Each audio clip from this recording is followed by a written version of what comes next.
할렐루야. 우리 사회에 계신 분들하고 인사하겠습니다. 너무 잘 오셨습니다. 우리 가시기 전에 꼭 출석 체크하는 거 잊어버리지 마시고 이렇게 잘 체크하고 가시면 너무 좋을 것 같아요. 지난주에 잊어버리고들 많이 가셔가지고 이게 수요일날 왜 이렇게 많이 안 왔지? 이렇게 느낌이 들어지니까 꼭 가실 때 출석을 체크해 주시고 그렇게 하면 좋을 것 같아요. 이게 구약 파노라마가 지금 30강까지 있어요. 30강 가운데 우리가 25강 정도까지는 출석을 해야 수료가 되는 것으로 아마 할 것 같습니다. 그러니까 여러분들 잘 출석을 체크해 주시면 좋을 것 같고요. 참고로 한 가지 광고 말씀드릴 게 뭐냐면 우리가 통독을 하다가 지금 요 내용을 지금 파노라마를 좀 하고 있는데 지금 통독한 레위기까지의 내용까지를 캐치업하려면 한 두세 달 걸려요. 근데 지금 구약 성경으로 볼 때 앞에 부분에 창세기 출애굽기에 대한 내용은 굉장히 스토리가 많아가지고요. 요 파노라마 내용이 굉장히 많습니다. 근데 뒤로 넘어가면요, 선지서 쪽으로 넘어가면요, 그게 많지가 않아요. 그러다 보면 마지막에 우리가 레위기까지 캐치업을 한 다음에 그 다음에 통독하고 얘하고 같이를 가면 통독을 한 달 해야 되고 하루 이거 해야 되고 이런 식으로 이제 스케줄이 좀 안 맞을 것 같아요. 그래서 다음 주부터 어떻게 하기로 좀 생각을 했냐면 우리가 레위기까지 캐치업할 때까지 기다리지 말고 그냥 예배 시간의 반을 통독을 하고요. 한 30분 정도 통독을 하고 그리고 뒤에 부분을 파노라마를 해서 한 강씩 이렇게 나가면 대략적으로 구약이 마칠 때 통독도 함께 파노라마와 함께 비슷하게 맞춰질 것 같은 그런 생각이 좀 들어지거든요. 근데 한 가지 여쭤볼 게 뭐냐면 통독을 먼저 하는 게 나을지 아니면 파노라마를 먼저 하는 게 나을지 어느 걸 이제 앞에 뒤에 30분씩 하려고 그러는데 통독을 앞에 먼저 했으면 좋겠다 아니면 파노라마를 앞에 먼저 하고 하면 좋겠다. 지금 왜 그러냐면 통독하시는 분들이 직장 끝나고서 딱 오는데 이 시간이 조금 애매하다는 얘기가 좀 있어요. 그래서 통독할 때 그 강사들의 스케줄을 따라서 그래서 통독을 앞에 하는 게 나을지 뒤에 하는 게 나을지, 자 통독 그냥 앞에 하는 게 낫다, 자 통독을 그냥 뒤에 하는 게 낫다. 뒤에 놨네요. 그러면 다음 주부터 해서 통독을 뒤에 하고 앞에를 파노라마를 나갈 수 있도록 그렇게 하겠습니다. 그러니까 오늘부터 통독하시는 강사분들 오 목사님하고 같이 해가지고 연습하고 하는 것들을 매주 한 장씩 읽어가는 식으로 아마 스케줄이 될 거예요. 그러니까 아마 부담도 좀 덜고 그렇게 될 거니까 연습하시면 되고요. 다음 주까지 우리가 통조림이 아니라 저금통이 이제 통조림이 됐어. 저금통 가지고 오는 거예요. 탄자니아 선교 저금통. 여러분들 여기 혹시나 다음 주 잊어버릴 수 있으니까요. 미리미리 이번 주에 가지고 오셔가지고 24일 날 다음 주에 이렇게 같이 봉헌할 때 그렇게 할 수 있으면 너무 좋을 것 같습니다. 됐죠? 통조림이 아니라 저금통이에요. 저금통. 자 지난주에서부터 우리가 족장 시대를 들어가서 아브라함서부터를 살펴보고 있는데, 자 아브라함에 대한 내용은 조금 여러 가지가 있어요. 아브라함 첫 번째 시간은 하나님께서 아브라함과 더불어 하신 약속에 대한 내용들이 이제 주로 이루어졌다라고 한다면, 오늘 6번과 7번은 그 약속에 대하여 어떻게 반응했느냐라고 하는 두 가지의 내용들을 함께 살펴보도록 하겠습니다. 첫 번째 내용은 불신인데, 약속에 대하여 이 아브라함이 연약한 인간이기 때문에 불신앙의 모습, 실수하는 모습이 있었다라고 하는 그런 내용서부터를 우리가 보도록 하겠습니다. 자, 중심 인물 이름이 누구예요? 아브람 사레. 자, 아브라함이 아니에요. 하나님께서 아직 아브라함이라고 하는 이름을 주시기 전에 했던 실수의 모습들. 사라도 원래 이름이 사레였지요. 그래서 요 두 이름, 아직 이름이 새롭게 주시지 않은, 새로 이름을 주시지 않는 상태의 모습이 자, 이제 중심 인물로 시작이 되겠습니다. 자, 인간은 거기 한번 읽어볼게요. 시작. 인간은 본질적으로 악한 성품을 가지고 있기에 하나님의 약속을 받아들인 후에도 그것을 거부하려는 특징을 여전히 가지고 있습니다. 자, 악한 성품이라고 이야기되어지는 이게 바로 우리가 좀 잘 알고 있는 이제 원죄라고 이제 생각해 볼 수가 있습니다. 그래서 자, 우리가 죄를 오늘도 짓고 살아요. 생각으로, 입술로, 행동으로. 죄를 짓고 살기 때문에 우리가 죄인이죠. 이걸 우리가 자범죄라고 부르는 거예요. 우리가 죄를 짓고 사니까 우리가 죄인인 거예요. 근데 우리가 날 때부터 죄인으로 태어나요. 이게 원죄거든요. 그래서 날 때부터 죄인으로 태어나기 때문에 뭘 짓고 사는 거예요, 또. 죄를 짓고 사는 거예요. 그래서 자범죄와 원죄는 항상 동시에 우리 삶 가운데 이제 일어나게 되는데, 자, 악한 성품, 이 원죄라고 하는 것을 가지고 태어나기 때문에 우리는 가만히 내버려 두면 그냥 죄를 짓는 특징을 가지고 있다라는 거죠. 자, 인간은 시작. 인간은 여러 가지 이유를 들어서 하나님의 약속을 거부하고 신뢰하지 못합니다. 여기서 인생의 불행은 시작되고 신앙의 어려움이 나타납니다. 어쩔 수 없는 인간의 연약함을 우리는 아브라함을 통해 보게 됩니다. 예, 우리가 불행해지는 이유, 신앙생활을 하고 있음에도 불구하고 불필요한 어려움을 경험하는 이유는 하나님의 약속이 없어서가 아니에요. 약속에 대하여 우리가 뭐하고 있기 때문에? 불신하고 있기 때문이다라는 거죠. 그래서 자, 족장, 일대 족장으로 부르셨던 그 아브라함이 처음에 어떤 모습을 보였는지를 세 가지로 좀 살펴보도록 할게요. 자, 세 가지 실수들이 있었는데, 자, 아브라함은 하나님에게 분명한 약속을 받았음에도 그는 하나님의 후사의 약속을 온전히 신뢰하지 못하고 인간적인 실수를 저질렀는데, 자, 그 대표적인 예가 세 가지예요. 첫 번째 실수는, 자, 내용을 보면 약속의 땅이 아닌 이방 땅인 남방 어디로 내려갔어요? 애굽을 향하여 점점 내려갑니다.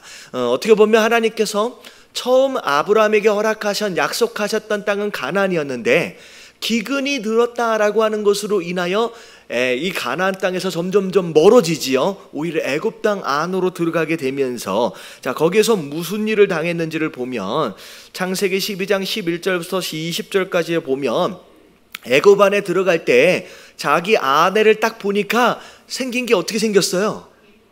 야, 너무 아름답게 생긴 거죠. 근데 이게 또 문제가 된 거예요. 너무 아름답게 생기다 보니 혹시나 애굽 땅에 들어가서 애굽에 있는 누군가가 당신을 차지하기 위해서 남편 되어 있는 나를 죽이고 데려가지 않겠느냐. 그러니까 자, 애굽 땅에 들어갈 때 너를 이제부터 뭐라고 하자? 누이라고, 여동생이라고 하자라는 거죠. 자, 그렇게 거짓말을 하면서, 이제 사실은 그 당시에 사레와 아브람과의 관계는 이제 직접 한 가정은 아니다라고 했더니 이제 친척 안에 누이라고 또 부를 수 있는 그런 상황이었습니다. 그러니까 어찌되었든 누이라고 부르자라고 했어요. 결국 이것 자체가 뭘 의미하느냐? 하나님께서 아브람과 사레, 하나님께서 지키시고 보호하실 것에 대하여 뭐하지 못한 거예요. 완전히 신뢰하지 못한 거죠. 불안한 거예요. 그래서 하나님을 신뢰하지 못하는 가운데 꼼수를 썼는데 그것이 오히려 아브라함에게 굉장히 어려움을 주는 일이 벌어졌어요. 자, 그래서 결국은 진짜로 예상했던 대로 바로가 이 사례를 데리고 가버렸어요. 바보처럼 누이라고 얘기를 해놓으니까 아니야, 데리고 가지 못하도록 거부도 못하는 거죠. 그냥 그 자리에서 속수무책 빼앗김을 당할 수밖에 없었는데, 다행히도 하나님의 은혜로 다시 아내를 돌려받게 됩니다. 자, 그리고 나서 다시 가나안 땅으로 올라오게 되는데, 자, 이게 어찌 보면 비록 믿음의 조상이다라고 불리어지기는 했지만, 초반에 보니까 아브라함도 우리처럼 하나님을 완전히 신뢰하지 못하는 그런 불완전한 믿음들이 있었다라고 하는 것을 우리가 알 수 있는 내용입니다. 자, 근데 두 번째 실수가 또 뭐였는지를 보면, 자, 한 번의 실수를 아브라함은 또 뭐 했어요? 반복해서 어디로 내려가 버렸냐? 그랄이라고 하는 쪽으로 내려갑니다. 그래서 스토리가 굉장히 비슷해요. 한 번 첫 번째 실수를 해가지고 호되게 어려움을 겪었잖아요. 망신을 한번 당했잖아요. 근데 이제는 그만뒀으면 좋겠는데 반복해서 똑같은 실수를 그랄이라고 하는 지역에서 또 하게 됩니다. 그래서 그랄이라고 하는 지역에 내려갈 때 또 아내를 루이라고 해가지고 그랄 왕 아비멜렉이 또 아내를 또 데리고 가버리는 그런 일들이 벌어지게 되죠. 자, 이런 모습을 보면서 아브라함도 실수를 자주 저지르는데, 이 실수의 내용을 보면 첫 번째 실수하고 두 번째 실수하고 내용이 어때요? 비슷해요. 그런 걸 보면 우리가 신앙생활을 하면서 주로 시험 들고 넘어지고 자빠지는 내용들을 잘 들여다보면 여러 가지로 쓰러지는 게 아니라 거의 어떤 내용들로 쓰러져요?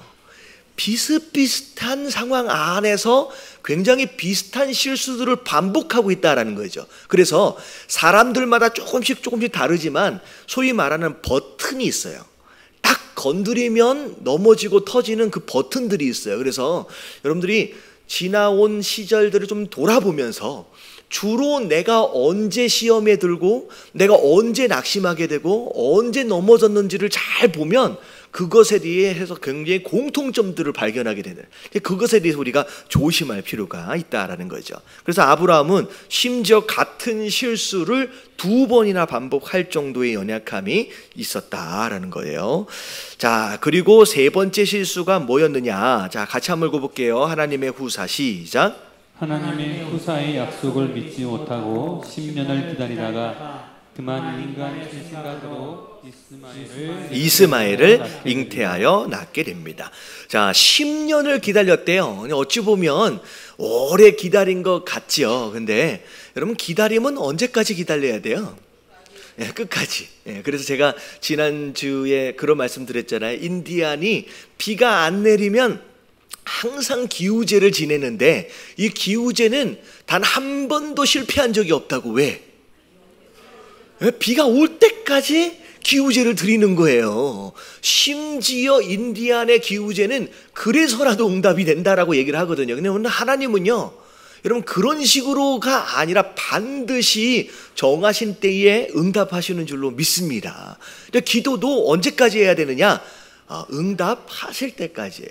결국은 몇 년만 더 기다렸으면 사실은 이제 25년을 이제 기다리게 되어지는데 10년 정도 기다리다가 이제는 안 되겠다는 거죠. 이 사례가 아내가 나는 이제 소망이 없다. 그래도 당신이 조금이라도 살아있는 동안에, 기능이 좀 있는 동안에 그래도 아들 하나를 낳자라고 해서 들여보냈는데, 그 들여보냈던 그 여종의 이름이 뭔지 아세요?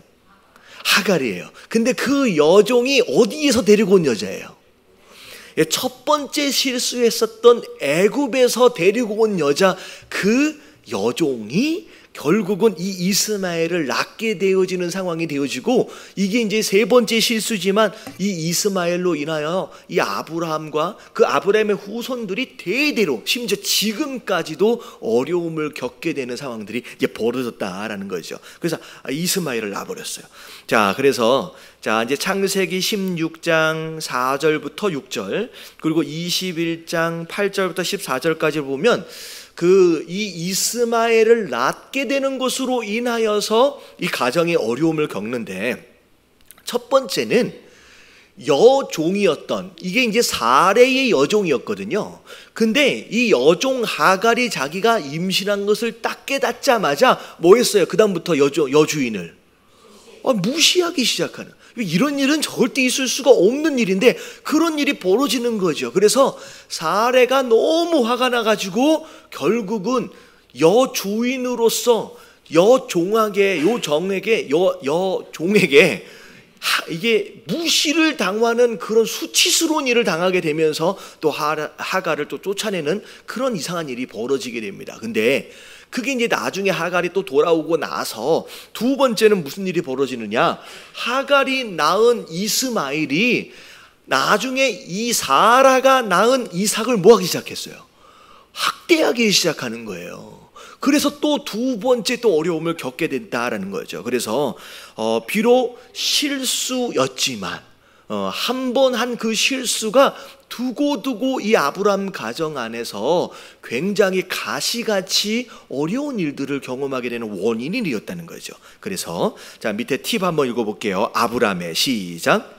아브람의 인간적인 실수는 육적인 생각에서 나오는 것으로 하나님에 대한 불신에서 발생한 것입니다.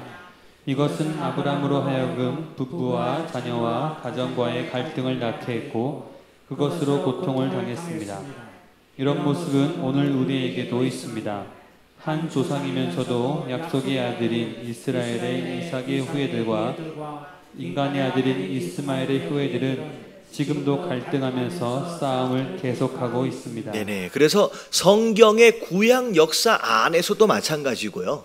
심지어 오늘날 중동에서 일어나고 있는 굉장히 긴박한 그런 위기적 상황이 어찌 보면 아브라함의 후손 되어진 이 이삭과 이스마엘 후예들의 끊임없는 전투다라고 생각을 할 수도 있다는 거죠. 이 한 번의 실수, 이 불신앙이 이런 결과를 초래하게 되었다라는 거죠. 자, 그래서 그 뒤에를 보면 자, 이제 두 번째 내용이 이제 두 마음이에요. 자, 사람에게는 언제나 마음에 무슨 마음이 있어요? 두 가지 마음이 있는데 이 두 가지 마음이 항상 뭐 하고 있어요? 싸우고 있다는 거죠. 자, 하나는 악이고 하나는 선입니다. 자, 이 악은 무엇을 근거로? 인간의 욕심을 근거로 우리 안에서 자라나고 있어요. 근데 선은 누구로부터 온 거예요? 하나님께서 주시는 마음입니다. 심지어 하나님을 모르는 사람, 예수 그리스도를 아직 만나지 못한 자다라고 할지라도 요 안에 소위 말하는 약간의 선이라는 게 있어요. 이걸 우리가 뭐라고 불러요? 양심이라고 부르죠. 그래서 하나님을 전혀 모르는 인간이다라고 할지라도 하나님의 형상, 거룩한 하나님의 형상으로 만들어진 우리 인간이기 때문에 우리 안에 양심이라고 하는 선의 흔적들이 있는 거예요. 거룩의 흔적들이. 그래서 하나님을 몰라도 이 악과 이 양심이 항상 싸운다는 거죠. 근데 하나님을 아는, 그리고 심지어 우리 안에 성령 하나님이 계시는 성도 입장에서는 하나님이 주시는 그 선한 마음과 악한 영이 주는, 욕심이 주는 그 악한 영들이 이제 안에서 항상 원수처럼 공존하면서 대적하고 싸운다라는 거죠. 그래서 아브라함에게 있는 인간적인 마음, 하나님이 주신 믿음의 마음은 서로 갈등하면서 아브라함의 삶을 불편하게 합니다.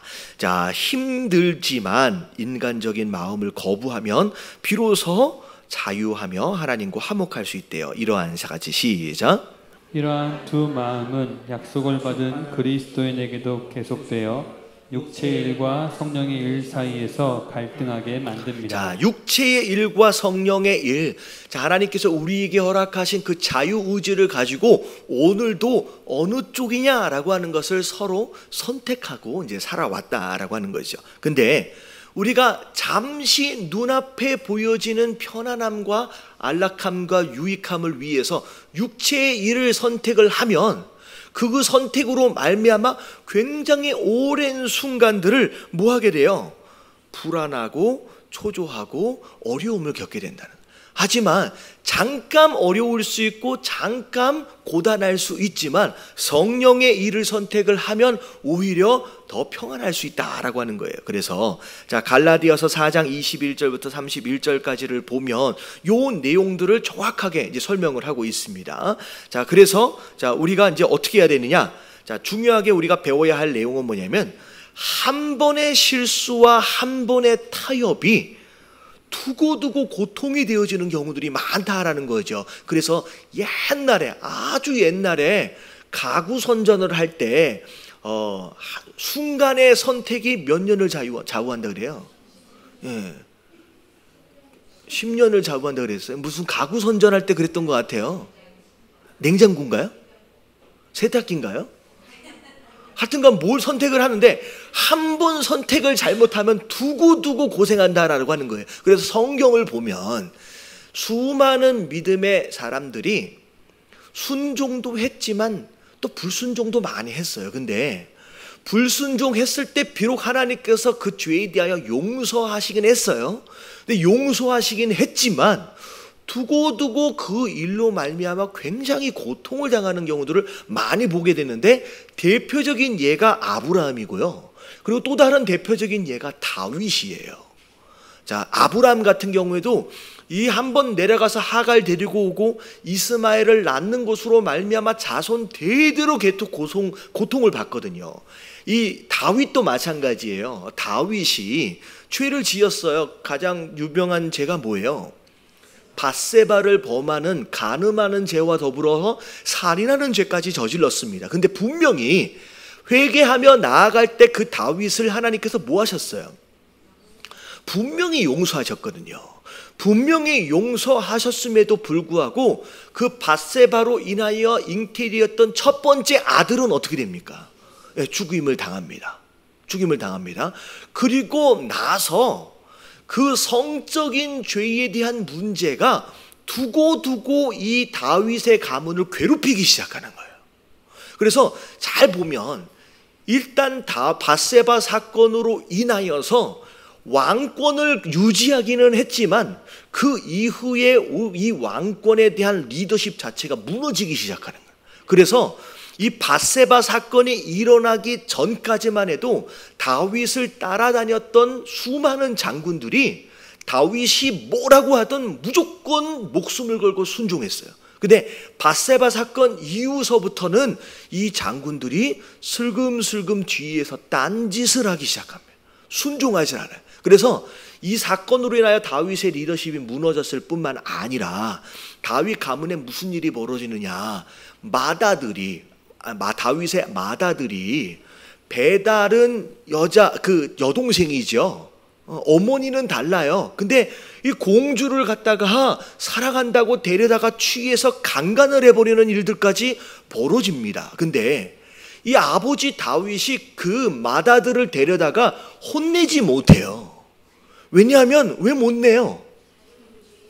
자기가 그 성적인 죄를 심각하게 저지른 적이 있었기 때문에 그 마다들을 데려다가 아주 혼을 내줘야 되는데, 그리고 그 공주에 대해서 문제를 적극적으로 해결해 줬어야 되는데 그것을 적극적으로 해결해 주지 못합니다. 그러다 보니까 그 여동생의 친오빠 이름이 뭐예요? 압살롬이 2년 동안 이를 갈고 있다가 결국은 첫 번째 그 왕자를 어떻게 버려요? 데려다가 수많은 왕자들이 보는 앞에서 다 아들 첫 번째 아들을 죽이게 되죠. 그러니까 이 왕자들끼리의 살인 사건이 일어나게 되는 동기를 사실 누가 제공하고 있는 거예요? 지금 계속 다윗이 계속 제공하는. 심지어 압살롬은 도망쳐서 이방 나라에 가 있다가 나중에 돌아오고 나서도 문제예요. 돌아오고 나서도 먼저 왕권을 취하기 위해서 아버지를 향하여서 대적하는 일들이 벌어집니다. 심지어 군사들을 몰고서 예루살렘에 침입을 해서 결국은 반역을 저지르게 되는데, 반역을 저지르는 그 상황 가운데서 이 다윗은 이 후궁들을 다 놓고 도망가요. 겨를이 없으니까. 근데 부하들이 뭐라 그래요? 압살롬 당신과 다윗은 부자지간 아니냐. 서로 용서해버리면 끝나지만 우리는 지금 목숨을 걸고 이 반역을 지금 했는데 당신과 아버지 다윗과 완전히 갈라섰다라고 하는 것을 우리에게 보여주십시오. 그래서 어떻게 해요? 두고 간 아버지의 후궁들을 전부 다 데려다가 옥상에서 대낮에 백성들이 다 보는 앞에서 다 겁탈을 합니다. 여러분, 이런 일이 지금 다윗 가문에서 일어나는 거예요. 비록 하나님이 다윗을 용서하셨지만 그 죄에 대한 그 열매들이 계속 그 가문에서 떠나지 않고 계속 괴롭히게 된다는 상황이 벌어진다는 거죠. 심지어 다윗이 말년까지 다윗이 계속 고생을 하고 어려운 일들을 당하는 게 그 한 번의 실수 때문에 그렇게 되어진다는 거예요. 그래서 비록 하나님은 용서하시지만 우리가 저지른 실수나 타협들에 대하여 그것에 대한 결과를 나중에라도 고통받을 수 있다라는 거죠. 그러니까 어떻게 해야 돼요? 그냥 용서하시니까 오늘쯤은 하자, 이게 아니죠. 뭐 해야 돼요? 그냥 피 흘리기까지 우리가 싸워보는 노력들을 해야 될 줄로 믿습니다. 그래서 죄는 반드시 결과가 있어요. 이게 굉장히 무서운 거라는 거죠. 자, 밑에 한번 읽어볼게요. 육신의 생각은, 시작. 육신의 생각은 사망이요 영의 생각은 생명과 평안입니다. 우리의 마음이 자유하지 못하는 것은 두 아들을 키우고 있어서입니다. 이삭과 이스마엘은 서로 공존할 수 없는 대적의 관계요 갈등의 관계입니다. 힘들더라도 고통스럽더라도 아브라함처럼 한 자녀로 통일해야 합니다. 아무리 힘들어도 우리는 하나님의 약속을 선택해야 합니다. 인간적인 미련과 정이 있더라도 인간적인 것에서 나온 것이면 그것을 포기해야 합니다. 그것이 우리의 마음을 평안케 하는 길입니다. 오늘도 나의 마음을 유혹하는 불신적인 이스마엘과 같은 인간적인 마음은 없는지 살펴보고 그것에 이끌리지 않도록 해야 합니다. 그래서 유혹들이 있어요. 좀 더 빨리 결과를 보고 싶고 좀 더 많은 유익을 얻고 싶고, 이게 욕심이거든요. 이게 이 욕심이 우리 안에 이 자리를 잡고 있는 한 이 유혹은 끝나지가 않는 거죠. 어찌 보면 욕심을 내려놓고 어떻게 보면 좀 느리게 간다라고 할지라도, 그리고 좀 어떻게 보면 손해를 좀 본다라고 할지라도, 이런 말씀을 기준으로 선택하고 판단하고 결정하시게 되길 주님의 이름으로 축원합니다. 그래서 여러분, 이런 거예요. 말씀을 기준으로 선택하고 판단하고 결정을 하면요, 우리가 볼 때는 좀 느리게 가는 것 같아요. 때로는 좀 손해를 보는 것 같아요. 근데요, 여러분, 인생은 단거리가 아니거든요. 여러분, 장거리다라고 생각을 할 경우에 사실 멀리 내다보면 지금 당장 빨리 가는 것이 좋은 게 아닐 수 있다는 거예요. 지금 당장 큰 유익을 얻어내는 것 자체가 좋은 게 아닐 수 있다라는 거죠. 그래서 제가 우리 지난주에 우리 새롭게 목장 리더로 세워주실 분들 위해서 이제 훈련을 하면서 제목이 뭐였는지 혹시 기억나세요? 목장 리더들? 뭐 하라 그랬어요? 유종의 미. 전혀 기억을 못 하시는? 오늘 다시 해야 되나? 유종의 미에 대해서 말씀을 드려요. 유종의 미. 이게 무슨 뜻이에요? 끝까지 잘하는 게 되게 중요해요. 그래서 성경에 수많은 인물들이 등장을 하는데 실제로 마지막까지 유종의 미를 거두는 사람들은 그렇게 많지가 않다라고 하는 거예요. 그래서 욕심 부리지 말자는 거예요. 빨리 갈 필요 없고요. 굳이 지금 당장 유익을 얻을 필요가 없어요. 그냥 뭐 하면 되냐면 말씀을 기준을 가지고 그냥 한 걸음 한 걸음에 여러분 순종하시고 여러분 충성을 다하다 보면 어느덧 어떻게 돼 있어요? 끝까지 가 있게 된다는. 그래서 이런 군대 얘기를 제가 잘 안 하는데 한번 할게요. 여러분 군대 다녀오신 분들, 제가 이제 군대 훈련을 받다가 제일 힘든 게 뭘까 생각을 해보면 그 게스실 있잖아요. 그 무슨 훈련이라 그래요? 화생방 훈련. 갔다 온 지 하도 오래돼가지고 우리 장로님은 더 기억하시나요? 화생방 훈련이 있고 그 또 오래 걸어가는 거 뭐죠? 행군. 아니 모르겠다. 한국말이 이게 기억이 안 나냐? 화생방 훈련하고 행군 훈련하고 이 두 개가 훈련들 가운데 굉장히 힘든 훈련 가운데 기억나거든요. 힘든 훈련 가운데 하나로. 근데 저는 화생방 훈련은 다시는 하고 싶지 않아요. 이건 들어가서 죽는 줄 알았거든요. 근데 행군을 하면서 제가 생각을 해봤어요. 여러분, 행군은 걸어가는 게 아니에요. 실제로 행군을 해보신 분들은 처음부터 끝까지 계속 뜁니다. 왜냐하면 이 간격들이 좁혀졌다가 멀어졌다, 좁혀졌다, 멀어졌다를 계속 반복하다 보니까 이게 피부로 느끼는 것은 뭐냐면 처음부터 끝까지 계속 뭐 하고 있는 느낌이냐면 계속 뛰고 있는 느낌이 들어요. 이제 그게 행군이에요. 근데 제가 행군을 하면서 제가 느낀 게 뭐냐면 저기까지 가야지 목표를 설정을 해놓고서 막 가면요 공황장애 걸려요. 이게 막 가까이 안 오잖아요. 그리고 심지어 가까이 왔다라고 할지라도 또 다른 길이 또 있고 또 다른 길이 있어요. 그러니까 행군할 때에 이게 잘 할 수 있는 방법이 뭐냐면 딱 어디 앞에만 보냐면 내 발 앞에 5m 앞에만 딱 봐. 그리고 그냥 머리를 비우는 거예요. 그냥 뭐 하는 거예요? 그래요. 딱 5m 앞에 내가 앞에 가고 있는 사람, 내 앞에 있는 전우들의 엉덩이만 보고 그냥 가는 거예요. 그러면 한 발짝 한 발짝 그냥 가다 보면 어느 순간 어디가 있어요. 목적지에 다다라 있는 거예요. 그러니까 우리가 저기가 목표다 해서 막 달려가고 막 조바심을 내고 이러면요 끝까지 달릴 수가 없어요. 여러분, 그렇게 하지 말고 그냥 하나님이 내게 허락하신 이 한 걸음이 있어요. 내가 10년 뒤에 뭐 할까 요걸 좀 내려놓고 내가 오늘 하나님이 어떤 걸음을 가기를 원하시는지 여러분 그것에 말씀을 가지고 순종하다 보면 어느덧 5년 뒤 10년 뒤 그분이 원하시는 그 뜻을 이루어가게 되는 사람이 되어 있을 거라는 거예요. 그래서 여러분 이게 굉장히 중요합니다. 조바심을 내지 말고요, 욕심내지 말고요, 빨리 무엇인가를 이루려고 하지 말고요, 그냥 오늘의 한 걸음에 순종하시게 되길 주님의 이름으로 축원합니다. 그러면 오히려 마음이 차분해지고요, 오히려 끝까지 유종의 미를 거둘 수 있게 된다라는 거죠. 자, 어디까지 읽었어요? 다 읽었어요. 이게 팁 다 읽은 거죠? 예, 그래요. 그래서 자, 아브라함 같은 경우에는 자, 초반에 아브라함이 아니라 아브람이었을 때는 3번의 실수, 심지어 그 3번 가운데 2번은 반복되는 실수.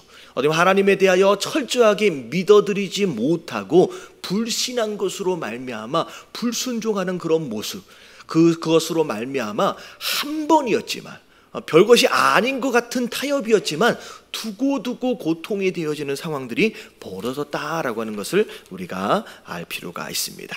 자, 그 다음 내용 이제 7번을 보면 자, 이제 아브라함의 이제 좋은 모습이에요. 그래서 이제 아브라함이라고 나와 있어요. 아브라함의 이삭 시험. 자, 같이 한번 읽어볼게요. 자, 아브라함은 시작. 아브라함은 하나님의 약속만을 믿고 하나님이 지시하는 곳으로 갔습니다.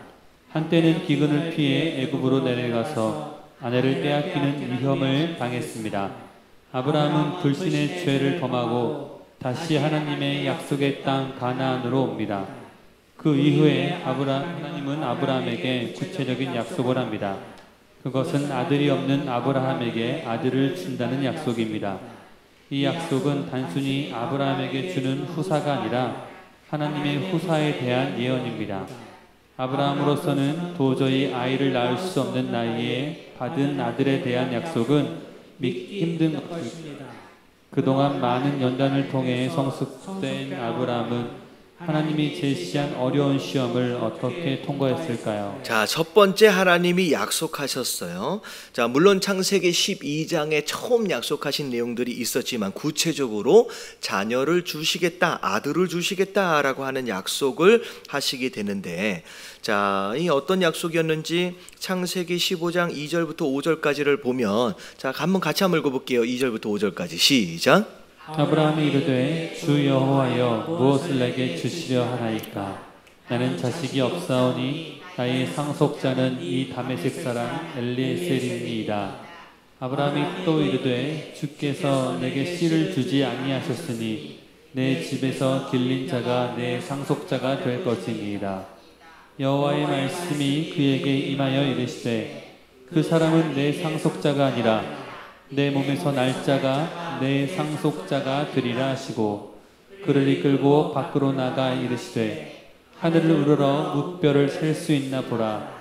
또 그에게 이르시되 내 자손이 이와 같으리라. 네, 처음에 아브라함이 생각할 때는 도저히 아이를 낳을 수 있는 상황이 아니잖아요. 시간이 지나면 지날수록 점점 나이를 먹어가고 오히려 소망과 희망은 점점 더 희박해져 가는 그런 상황 안에서 엘리에셀을 그나마 이제 어떻게 보면 엘리에셀, 그리고 심지어 나중에 보면 이 엘리에셀은 원래 실제로 자기가 낳은 아들이 아니에요. 다메섹에서부터 데리고 온, 어떻게 보면 양자처럼 데리고 온 사람입니다. 그래서 이 엘리에셀이 내 상속자가 되지 않겠습니까? 라고 얘기했더니 하나님께서 처음 약속하셨던 게 뭐냐면 자, 네 몸으로부터 난 자가 너의 상속자가 될 것이다 라고 분명히 약속을 하셨습니다.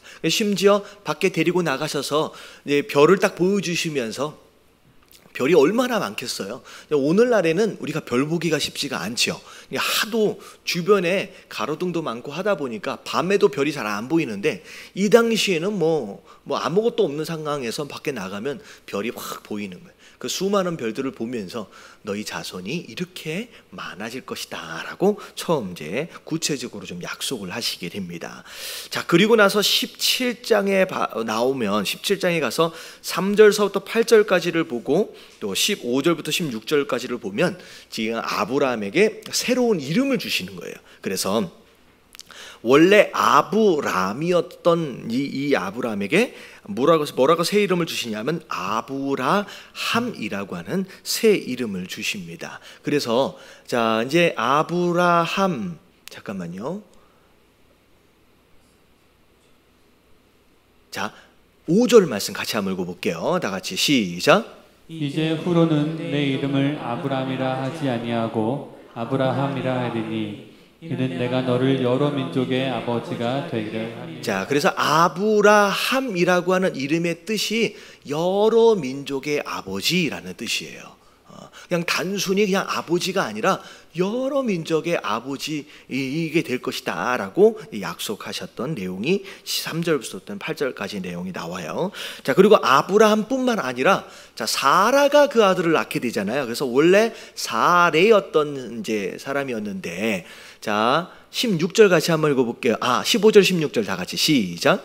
하나님이 또 아브라함에게 이르시되 내 아내 사레는 이름을 사레라 하지 말고 사라라 하라.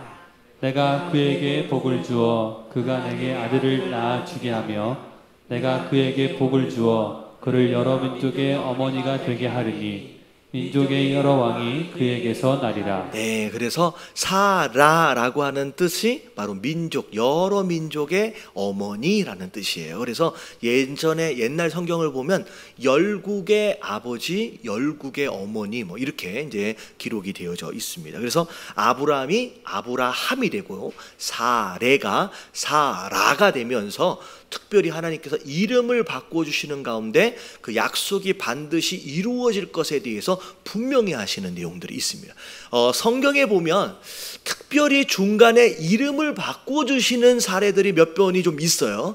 이름을 바꿔주시는 이유가 뭐냐면 이게 말의 권세이기도 하면서 특별히 하나님께서 약속하실 때 반드시 그 약속이 이루어질 것에 대하여 이제 확증을 주시기 위해서 이름을 바꿔주시는 경우도 있습니다. 그래서 대표적인 예가 야곱이 이름이 뭘로 바뀌어요? 이스라엘로 바뀌겠죠. 바뀌죠. 그래서 그 내용도 이스라엘이라고 하나님을 이기는 자라고 하는 굉장히 독특한, 그래서 나라를 세워가시는 것에 대한 특별한 약속을 위해서 이름을 바꿔주시기도 하고, 또 이름 바꿔주시는 사람이 또 누구 있어요? 그 신약 시대를 보면 시몬을 뭘로 또 바꿔주세요? 베드로다. 왜냐면 시몬은 갈대 같은 사람이잖아요. 갈대라는 뜻. 근데 베드로는 뭐예요? 반석. 그래서 너는 이제 갈대같이 뭐 이렇게 움직이고 막 이제 자충우돌하는 그런 사람이 아니라 뭐 하는 사람이냐? 반석처럼 든든한. 그래서 내가 네 반석 위에 교회를 세우겠다라고까지 약속하시는 그런 내용들이 나옵니다. 그래서 이름을 바꿔주시는 내용들이 좀 있어요. 자, 아브라함도 사라도 그렇게 이름을 바꿔주신 경우가 됩니다. 자, 팁을 같이 한번 읽어볼게요. 우리는 다 같이 시작. 우리는 이미 하나님의 자녀로 부름을 받은 순간 하나님의 약속을 받은 상속자입니다. 우리는 우리를 부르실 때 그냥 부르지 않고 우리에 대한 놀라운 비전을 가지고 부르십니다. 자, 우리가 잘 알아야 돼요. 성경을 잘 들여다보면 제가 금요일날 종종 말씀드리는 내용인데, 여러분, 하나님은 이 세상 어떻게 보면 창조론과 진화론의 가장 근본적인 차이가 뭐냐면, 진화론은 우연성을 강조해요. 그러니까 모든 게 다 어떻게 일어나고 있다는 거예요. 우연히 일어나고 있다는 거예요. 근데 창조론의 가장 중요한 핵심은 물론 하나님이 이 세상을 창조하셨다라고 하는 것이지만 가장 기본적인 중요한 개념은 뭐냐면 계획하심이에요. 여러분, 이 세상은 우연히 이렇게 저렇게 되어져 가는 게 아니라는 거예요. 성경은 분명히 뭘 얘기하고 있냐면 이 세상의 모든 것들은 누가 뭐 하시는 것으로? 하나님이 계획하시는 것으로 인하여 시작된 거예요. 창조조차도 마찬가지. 창조하고 난 뒤에 모든 역사들이 하나님의 계획하심으로 인하여 시작됩니다. 근데 그분이 계획을 세우시는지 계획 세우시는지 않는지 어떻게 아느냐? 반드시 하나님은 세우신 계획을 누구와 공유하세요? 믿음의 사람과 항상 공유하세요. 그러니까 그분만 계획을 세우고 그분만 가만히 있으면요, 그분이 계획을 세웠는지 모르지요. 근데 하나님은 계획을 세우시는 분이다라고 하는 걸 우리가 어떻게 아냐면 그 계획을 반드시 누군가와 함께 나누십니다. 그걸 아담과 함께 나누셨고요, 노아와 함께 나누셨고요, 지금 아브라함과 함께 나누고 계시는 거예요. 장차 다윗과 함께 나누시고요. 그래서 하나님은 자기가 가지고 계신 계획을 입을 다물고 계시지 않아요. 반드시 누군가와 함께 그 계획을 나누시는데 그걸 우리가 뭐라고 부르냐면 부르심이라고 얘기하는 거예요. 그 계획을 나누실 때 야, 너만 알고 있어가 아니에요. 네가 알고 나와 함께 뭐 하자는 거예요. 이 일을, 이 계획을 같이 이루어 가자는 거예요. 그래서 이걸 우리가 컬링, 부르심이라고 부르고 그걸 그 부르심 안으로의 초대라고 부르는 거예요. 그래서 하나님은 성경의 역사를 보면 반드시 그분이 가지고 계신 그 계획을 누군가와 함께 꼭 나누시고요, 그리고 그 계획을 나눈 그 사람은 항상 그 하나님과 더불어 뭐 하는 사람이 돼요? 함께 그 계획을 이루어가는 사람이 됩니다. 그래서 아브라함도 그 계획이 함께 나누어진 사람이고 그 부르심을 따라서 함께 아브라함과 함께 하나님과 함께 그 일을 이루어가는, 그래서 그걸 뭐라고 부르냐면 비전이라고 부르는 거예요. 비전. 그래서 젊은 청년들이 그런 얘기를 많이 해요. 저는 아직 비전이 없어요. 그러니까 마치 비전이라고 하는 것이 장래에 내가 무엇이 될 것이냐라고 하는 것을 아는 것이 비전이라고 생각하는 경우들이 많은데, 여러분, 비전은 내가 장차 어떤 직업을 갖느냐, 어떤 일을 하느냐, 그게 아니에요. 하나님이 나를 향하신 부르심이 어디에 있느냐라고 하는 걸 아는 것이 비전이다라는 거죠. 그래서 자, 놀라운 비전을 가지고 우리에게 다가오시는 분이에요. 자, 많은 사람들이 다 같이 시작. 사람들이 실패의 삶을 사는 것은 하나님의 약속을 받지 못해서가 아니라 이미 받은 약속을 확신하고 기다리며 인내하지 못했기 때문입니다. 네, 약속이 없어서 괴로움 당하고 고통 당하는 게 아니에요. 분명히 부르심이 있어요. 부르심이 있어요. 그리고 약속하심이 있어요. 근데 그 부르심과 약속하심을 철저하게 믿지를 못해요. 그리고 인내하지 못해요. 그리고 순종하지 못해요. 그래서 심지어 성도다라고 하면서도 그 안에서 이런 고통을 당한다는 거죠. 자, 인간적인 의심과 시작. 인간적인 의심과 불신은 우리가 하나님의 약속에서 제외된 것처럼 초라한 삶으로 만드는 주범입니다. 하나님의 약속을 내 것으로 만들기 위해서는 절대적인 믿음과 인내가 필요합니다. 나는 얼마나 하나님의 약속을 신뢰하며 인내하고 살아갑니까? 자, 그래서 여러분, 믿음이다라고 하는 것은 뭘 믿는 것이냐? 하나님의 약속을 믿는 것이고, 그 약속이 이루어지기까지를 뭐 하는 거예요? 인내하고 기다릴 줄 아는 거. 그리고 필요에 따라 하나님 허락하신다라고 한다면 움직이는 거예요. 그게 순종이라고 얘기해요. 순종할 줄 아는 거, 이게 믿음인 줄로 믿습니다. 그래서 비록 부족했지만, 처음부터는 아니에요. 비록 부족했지만 아브라함이 점점 이런 사람이 되어져 갑니다. 자, 그걸 하나님께서 시험하시는데, 자, 하나님은 아브라함에게 정말 믿음이 있는지 확인하기 위하여 시험하시는데, 그 내용이 무엇이었느냐? 창세기 22장 1절부터 2절까지 같이 한번 읽어볼게요. 시작. 그 일 후에 하나님은 아브라함을 시험하시려고 그를 부르시되 아브라함아 하시니 그가 이르되 내가 여기 있나이다. 여호와께서 이르시되 내 아들 내 사랑하는 독자 이삭을 데리고 모리아 땅으로 가서 내가 내게 일러준 한 산 거기서 그를 번제로 드리라. 하나님은 때로는 우리의 신앙을 시험하세요. 여러분, 시험하시는 이유가 뭐냐면, 여러분, 학생들이 시험 좋아하는 학생들은 없을 거예요. 우리가 신앙생활 하면서도 하나님이 시험을 하시는데, 시험 좋아하는 이제 성도들은 많지 않을 겁니다. 근데 중요한 건 뭐냐면, 시험해 보지 않으면 자기 자신의 현주소, 어떤 믿음의 현주소를 확인할 길이 없는 거예요. 그러니까 교회를 그냥 다닌다고 믿음이 있는 게 아니에요.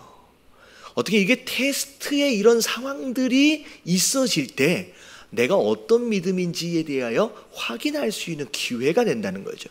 결국은 이 시험은 우리를 넘어뜨려서 좌절시키려 하는 게 아니라 우리의 현재의 믿음을 확인하도록 할 뿐만 아니라 뭐 하도록 하기 위한 것이냐? 오히려 성장할 수 있도록 돕기 위한 시험이다라고 이제 생각하시면 되겠습니다. 자, 그런 가운데 아브라함에게 첫 번째 하셨던 시험이 무엇이었느냐? 사실은 이게 첫 번째 시험이다라고 이야기하긴 애매해요. 자, 왜냐하면 본토 친척 아비집을 떠나서 가나안 땅에 들어왔던 이 아브라함이 가장 먼저 만났던 시험이 무엇이었을까요? 아브라함이 가나안 땅에 들어와서 뭘 만났어요? 기근을 만났어요. 그러니까 다시 말하면 이게 첫 번째 시험이 아니에요. 기근을 만났어요. 아니, 약속의 땅에 들어왔는데 왜 이런 일이 일어나느냐? 여러분, 이 기근을 만난 이 상황 자체가 어찌 보면 하나님께서 아브라함에게 허락하셨던 그 여정 가운데서의 첫 번째 시험일 수 있다는 거죠. 어떻게 보면 그 하란 땅을 떠날 때의 그 모습, 첫 번째 시험은 어찌됐든 통과하여 떠났지만 가나안 땅 안에서의 기근에 대한 시험은 어떻게 보면 떨어진 것이 되죠. 근데 그럴 때마다 아브라함의 믿음의 현주소를 지금 확인할 수 있는 거예요. 근데 심지어 약속의 아들로 100세에 주셨던 이 이삭을 제물로 바치라는 거죠. 여러분, 이거는 윤리적으로 도덕적으로도 이해할 수 없는, 하나님의 성품하고도 전혀 맞지 않은 이상한 명령이라는 거죠. 근데 이걸 하나님이 시험으로 허락하셨어요.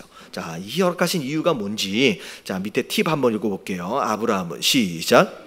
아브라함은 처음에는 이 약속을 믿었지만 결국 오래 기다리지 못하고 하나님을 불신합니다. 그 결과 성급하게 이스라엘을 몸종의 몸에서 나게 함으로써 인간적인 실수를 저지릅니다. 그러나 하나님의 약속대로 하나님이 말씀하신 기한이 찾아 아브라함은 100세 때 아들 이삭을 낳습니다.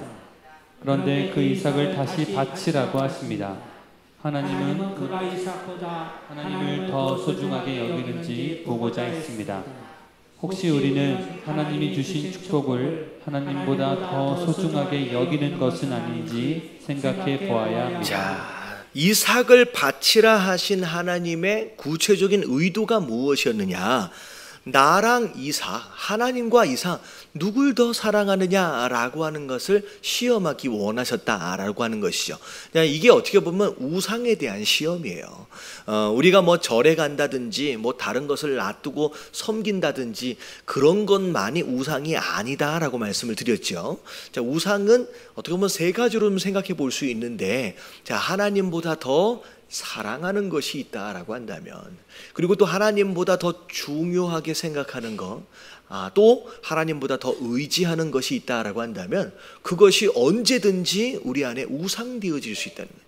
백세에 간신히 낳은 이 아들, 어떻게 보면 하나님이 주신 축복이며 선물이었지만 이것 자체가 하나님보다 더 사랑하는 존재, 또 의지하는 존재, 어떻게 보면 이것이 더 하나님보다 더 중요한 존재가 되어버릴 가능성이 있기 때문에 하나님께서 그것을 이제 시험하기를 원하셨다는 거예요. 우리가 이 대목에서 우리가 스스로 좀 돌아볼 필요가 있는 게 뭐냐면, 하나님이 우리에게 주신 축복들이 있는데 주신 축복들을 하나님보다 더 사랑하고 의지하는 것이 되어져 버린다라고 한다면 이것 또한 우리가 하나님 앞에서 우상이 되어버릴 수 있다는 거예요. 그게 심지어 재물이 되었든, 그게 심지어 인간적인 관계가 되었든, 이 이삭처럼 내 자식이 되었든, 우리 동양적인 사상 안에서는요, 자식이 뭐가 되는 경우가 많아요. 우상이 되어지는 경우가 많아요. 내가 이루지 못한 내 꿈을 내 누구를 통하여, 내 자식을. 그래서 자식들이 얼마나 고난을 당하고 있는지. 그래서 오늘도 수많은 자녀들이 학원을 막 7개씩 8개씩 다니면서 그 부모의 꿈을 이루기 위해서 열심을, 심지어는 그래가지고 굉장히 어려움을 겪는 그런 사람들이 있다는 거예요. 그래서 심지어 그 아시는 목사님 그런 얘기를 해요. 갑자기 미국에서 학교를 다니다가 고3인데 갑자기 한국에 들어와가지고 학교를 입학을 신청을 했다는 거예요. 근데 여러분, 고3은 웬만하면 전학을 안 가거든요. 근데 무슨 일이 있으니까 전학을 온 거예요. 나중에 물어보니까 우울증에 걸린 거예요. 여러분, 이 우울증에 걸리면요, 이게 굉장히 어려운 거예요. 근데 이 부모는 한 학기 쉬는 것마저도 못 견디는 거야. 그래서 어떻게 해서든 공부를 시키려고 하는데 얘가 만약에 그렇게 되면요, 심지어 자살하고 심지어 죽는 상황들이 많이 벌어집니다. 근데 부모는 그걸 못 견디는 거예요. 내 아들이 요만큼 쉬는 것이다. 왜냐하면 내가 원하는 기대치가 있거든. 내 아들은 어떤 아이가 되어야 한다라고 하는 기대치를 두고서 그걸 이루기 위해서 이게 어떻게 보면 자녀가 부모에게 있어서 우상이 되어져 버리는 그런 경우가 되어버립니다. 심지어 많은 경우가 재물이 우상이 되어지는 경우들이 많지요. 내가 일으켜 놔둔 그 사업장이 내게 우상이 되어질 수 있어요. 여러분, 그게 점점 우상이 되어지면, 여러분, 하나님 자녀 되어진 자들이라고 한다면 반드시 하나님께서 물으실 때가 올 거예요. 뭐가 더 네 마음 안에 있는지, 나를 더 사랑하는지, 아니면 내가 너를 위하여 준 그 축복과 선물이 나를 더 우선, 나보다 더 사랑하는 존재가 되어버렸는지 하나님께서 물으실 때가 올 수도 있다라는 거죠. 그래서 여러분, 이런 상황이 되어지기 전에 여러분, 우리가 가장 사랑하고 의지하는 분은 누가 되어져야 한다? 여러분, 철저하게 하나님 되셔야 돼요. 여러분, 하나님보다 더 위에 올라가는 우선순위는 절대 있어서는 안 되는 줄로 믿습니다. 자, 그래서 이걸 우리가 조심할 필요가 있어요. 자, 그랬을 때, 아브라함이 어떻게 순종했는지를 보세요. 자, 아브라함은 다 같이 시작. 아브라함은 상식적으로 도저히 믿어지지 않는 비유적인 하나님의 명령에 기꺼이 순종하며 하나님의 지시를 따르는데 그 과정과 모습을 정리해 보십시오. 자, 창세기 22장 3절에 보니까, 자, 같이 한번 읽어볼게요. 자, 이 밑에 그냥 읽어보시면 좋을 것 같아요. 이제 여기 교재 나와 있는 거 시작. 하나님의 명령에 빠른 응답으로 아침에 일찍 일어났어요. 네, 아침에 일찍이 일어났어요. 그럼 이게 순종할 수 있는 최선의 방법이 뭐냐? 명령하심이 있을 때 여러분, 계산하지 말고요, 고민하지 말라는 거예요. 여러분 만약에 시간이 있었으면요, 곰곰이 생각해 보는 거예요. 여러분 우리가 이게 쇼핑 갈 때 뭐가 임했다 그래요? 지름신이 임했다고 뭐 그런 얘기를 하잖아요. 이거 너무 좋은데, 너무 사고 싶은데 고민 없이 그냥 덜컹 사가지고 와서 내가 왜 이걸 사왔느냐 이런 생각을 하잖아요. 그러면 그때 그걸 물건을 구입할 때 내 정신이 아니었던 거예요. 여러분 순종은 내 정신으로 돌아오면요, 순종은 절대 안 돼요. 여러분 하나님이 감동을 주실 때, 주님 하나님 명령하실 때, 여러분 내 정신인 상태가 아닌 누구 정신일 때, 여러분 성령으로 충만할 때, 여러분 그때 빨리 순종하시게 되길 주님의 이름으로 축원합니다. 여러분 시간을 두고 생각을 하게 되면요, 여러분 절대 순종이 될 수가 없다는 거죠. 그래서 아침에 일찍 일어나자마자, 사실 생각해 보세요. 아들을 바치라고 했을 때 그날 밤에 아브라함이 잠을 잤어요, 못 잤어요? 아마도 한숨도 못 잤을 거예요. 그냥 날밤을 새고 그냥 해 뜨자마자 그냥 일어난 거예요. 그리고 자 보세요. 아브라함이 만약에 이 상황을 사라와 함께 의논했으면 어떻게 됐을 것 같아요? 여러분 이 사라랑 의논했으면요 아마 난리가 났을 거예요. 그러니까 사라가 아마 이삭을 숨기고 안 내려왔을 거예요. 여러분 하나님의 명령이다라고 한다면 절대 누구와 의논하지 마세요. 특별히 의논을 하려면 나보다 뭐가 좋은 사람, 여러분 믿음이 좋은 사람하고 상담하세요.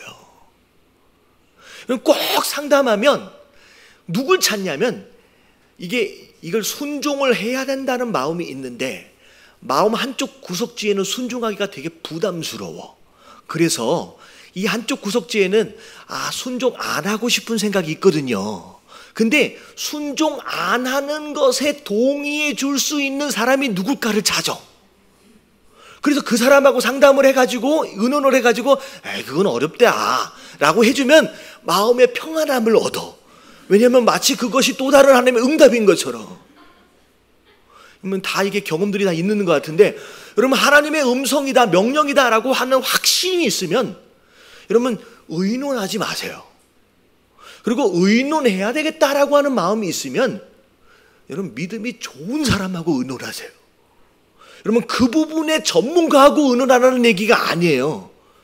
그 믿음이 좋은 사람, 정말로 함께 하나님의 음성을 들을 수 있는 그 사람하고 의논하세요. 그렇지 않으면요 여러분 절대 순종이 될 수가 없다는 거죠. 그래서 아브라함이 철저하게 순종해 보기 위해서 했던 결단은 뭐냐면 고민하고 계산해 볼 수 있는 시간을 줄이는 거예요. 일찍 일어나자마자. 그리고 누구와도 상담하지 않고 의논하지 않고 그대로 집을 떠났다라는 거죠. 자, 그리고 어떤 믿음이 있었는지 22장 5절 말씀 같이 한번 읽어볼게요. 자, 앞에 스크린에 5절 시작. 이에 아브라함이 종들에게 이르되 너희는 나귀와 함께 여기서 기다리라.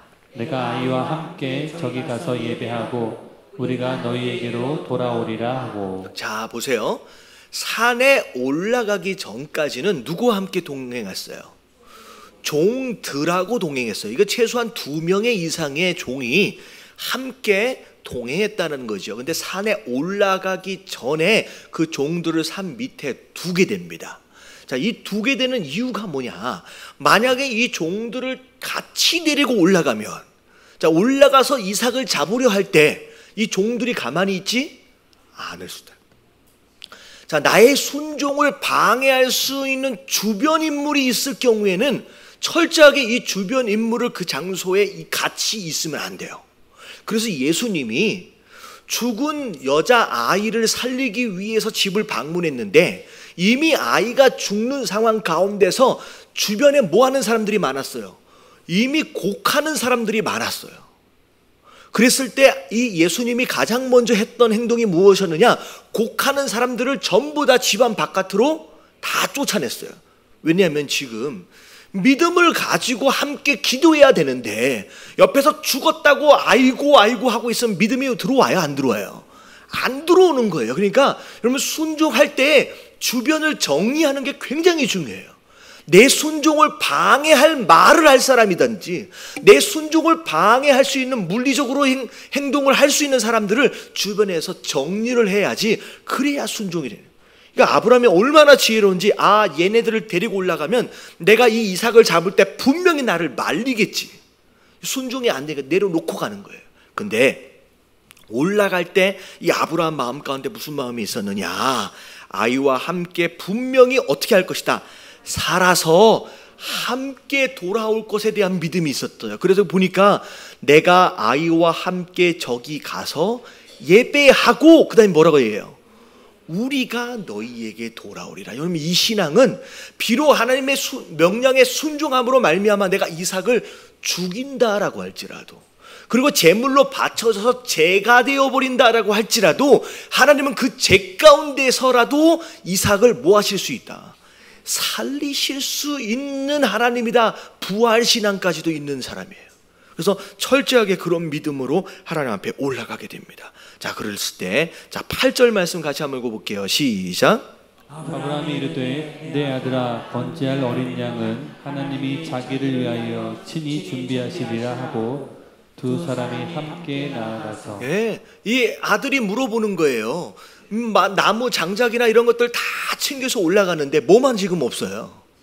재물이 없는 거. 사실 그 재물이 누구예요?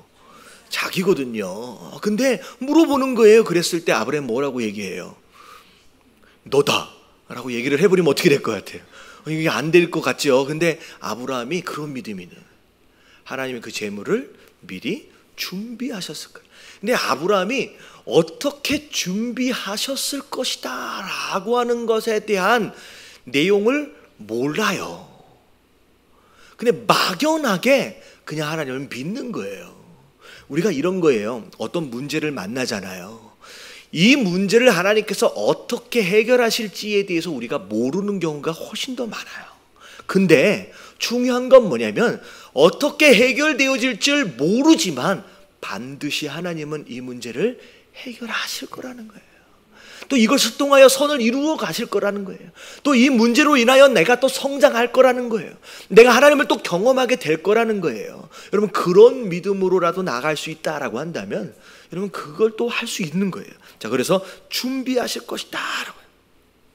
자, 마지막에, 자, 22장 9절부터 10절까지를 보면, 자, 이 가로쳐 있는 게 뭐가 들어가야 될지는 잘 모르겠는데, 자, 하나님의 말씀하신 명령에 이렇게 한번 정리하면 될 것 같아요. 의심이나 주저함이 없어요. 그러면 주저하면 순종이 안 돼요. 뜸들이면 순종이 안 돼요. 주저함이 없이 즉각적으로 뭐 했다? 그러면 순종했어요. 그래서 순종은 언제 하는 게 순종이에요? 즉각적으로. 지금 부르실 때 그렇게 하는 거예요. 그래서 지난주에 뭐예요? 파라과이에서 이게 예배 드렸잖아요. 하나님 감동 주시면요, 뜸들이면 안 돼. 바로 순종하는 것이, 여러분, 이게 순종하는 지름길인 줄로 믿습니다. 왜 아멘을 한 명도 안 하시지? 순종하는 게 지름길인 줄로 믿습니다. 왜 이렇게 깜짝 놀랐잖아요. 아무도 말을 안 해주니까. 자, 팁을 한번 읽어볼게요. 믿음은, 다 같이 시작. 믿음은 한순간에 이루어지지 않습니다. 아브라함도 몇 번의 실수와 의심을 반복하면서 결국 위대한 믿음의 소유자가 되었습니다. 한 번에 우리의 믿음이 확고하게 된다는 것은 불가능합니다. 하나님의 시험을 여러 차례 통과할 때 우리는 연단된 금과 같은 믿음이 됩니다. 하나님은 나의 믿음이 확고해지도록 하나님의 약속을 확인하는 시련과 인간적으로 이해 못할 고난을 기꺼이 허락하십니다. 순종은 전적으로 믿음의 결과로 나타납니다. 인간의 생각이나 체면에서 나오는 순종은 오래가지 못합니다. 믿음이 얼마나 있는가에 따라 순종도 결정됩니다. 순종이야말로 믿음의 징표입니다. 순종을 하되 아브라함처럼 온전히 순종하는 것이 중요합니다. 여러분, 믿음은 눈에 보이지 않는 것 같지만, 여러분, 믿음은 눈에 보이는 것으로 증명되어질 수 있어요. 무엇으로? 그게 순종이에요. 그래서 믿음이란 단어와 순종이란 단어는 같이 가는 거예요. 근데 심지어 이 순종조차도 체면 때문에, 다른 사람의 이목 때문에 흉내낼 수 있어요. 근데 이게 분명히 뭐라고 얘기하느냐, 그 체면이나 이목 때문에 하는 순종은 오래가지 못한다라는 거죠.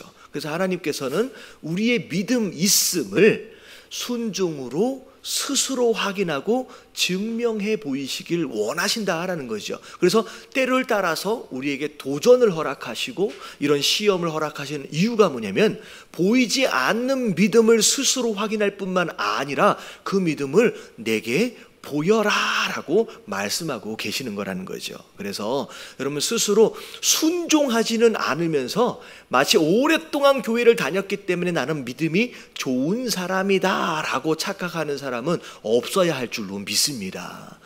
순종이 곧 믿음이고 믿음이 곧 순종입니다. 자, 그리고 나서 거기에 순종했더니, 자, 믿음으로 순종했더니 하나님이 뭐 하셨어요? 축복하셨어요. 여러분 이 시험 뒤에는 반드시 뭐가 있어요? 이러면 축복이 있어요. 축복. 자, 무슨 축복을 허락하셨는지를 보면, 자, 16절서부터 18절까지, 자, 16절 18절까지 다 같이 한번 읽어봅니다. 시작. 이르시되 여호와께서 이르시되 내가 나를 가리켜 맹세하노니 내가 이같이 행하여 내 아들 내 독자도 아끼지 아니하였은즉 내가 내게 큰 복을 주고 내 씨가 크게 번성하여 하늘의 별과 같고 바닷가의 모래와 같게 하리니 내 씨가 그 대적의 성문을 차지하리라. 또 내 씨로 말미암아 천하 만민이 복을 받으리니 이는 내가 나의 말을 준행하였음이니라 하셨다 하니라. 자, 무슨 복을 주냐? 큰 복을 주실 텐데 너의 씨앗이 크게 번성하여 하늘의 별뿐만 아니라, 별은 미리 말씀하셨던 내용이잖아요. 좀 뭘 또 비유하세요? 바다의 모래, 뭐가 더 많을지는 모르겠지만 어마어마한 자손들을 허락하신대요. 근데 그 허락되어지는 자손들이 비실비실 그렇게 사는 게 아니에요. 뭐 한대요? 그 대적의 성문을 차지하는 어마어마한 영향력과 승리하는 어떤 그런 자손들이 될 것이다. 그리고 네 씨앗으로 말미암아 천하 만민이 뭘 받는다? 여러분 이 복을 받는다. 천하 만민이 아브라함의 후손을 통하여 복을 받는다. 궁극적으로 누굴 통하여 이루어져요? 여러분 이게 바로 예수 그리스도를 통하여 천하 만민이 복을 받게 되는 그런 일들을 허락하셨다는. 근데 이 모든 복을 내가 너에게 허락하는 가장 근본적인 이유가 뭐다? 네가 내 말을 뭐 했기 때문에? 준행했기 때문에, 기쁨으로 순종했기 때문에 그런 복을 준다는 거예요. 그래서 여러분 성경을 보면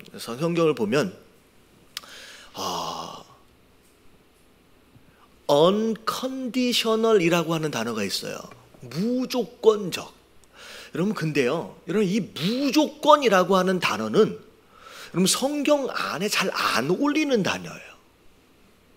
언제나 항상 조건이 따라와요. 왜냐하면 여러분 우리가 아무런 조건 없이 구원을 받은 게 아니에요. 무엇으로 구원을 받아요? 여러분 믿음으로 구원을 받아요. 분명해요. 그냥 내가 너 이쁘니까 내가 구원해 줄게 이게 아니에요. 우리가 믿음으로 나아감으로 우리가 구원을 받는 거예요. 이게 언컨디셔널이 아니에요. 무조건적인 게 아니에요. 여러분 축복은 더 말할 것도 없어요. 그 어떤 축복도 무조건적으로 허락하신 축복은 성경 안에 거의 없습니다. 아브라함이 받은 축복을 보세요. 무엇을 근거로 받아요? 순종을 근거로 축복을 받는 거예요. 여러분 응답도 마찬가지예요. 여러분 우리의 죄 용서가 어떻게 이루어져요? 회개함으로 죄 용서 받는 거예요.